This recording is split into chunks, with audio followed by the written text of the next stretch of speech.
মুম্বাই আর ঢালিউড মিলিত হয়ে সুন্দর এক সন্ধ্যা। যেন জাদুকরী এই সন্ধ্যায় ভাগ্য লিখল নতুন এক ইতিহাস। বলিউডের কিংবদন্তি মহাতারকা অমিতাভ বচ্চনের সাথে সরাসরি সাক্ষাৎ করল ঢালিউডের বহুল আলোচিত সিনেমা প্রিন্সের টিম। দেখা যায় শনিবার রাতে প্রিন্সের ডিওপি অমিত রায়ের হাত ধরেই এই ঐতিহাসিক সাক্ষাৎ ঘটে। সেখানে আরও উপস্থিত ছিলেন ছবির পরিচালক আবুল হায়াত মাহমুদ ও প্রযোজক শিরিন সুলতানা।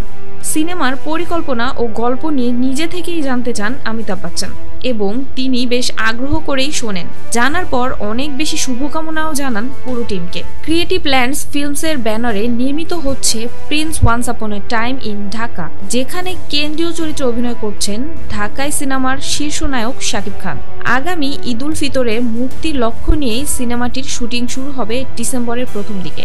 এর আগে পরিচালক ও প্রযোজক প্রি প্রোডাকশনের কাজে মুম্বাইয়ে অবস্থান করছেন, আর সেখানেই ঘটে এই স্মরণীয় ঘটনা, যার ছবিগুলো প্রকাশের পরই মুহূর্তেই ভাইরাল হয়ে যায় সোশ্যাল মিডিয়ায়, যা দেখে সবাই অনেক বেশি উচ্ছ্বাসিত হয়ে পড়ে। নেটিজেনদের মন্তব্যে ভেসে আসে আনন্দ উচ্ছ্বাস। সবার ধারণা আর বিশ্বাস নিশ্চয়ই প্রিন্সের হাত ধরে অসাধারণ কিছুই আসতে চলেছে। বহুল আলোচিত এই প্রিন্স সিনেমা নিয়ে সিনেমা প্রেমীদের যেন আগ্রহের কোনো শেষ নেই।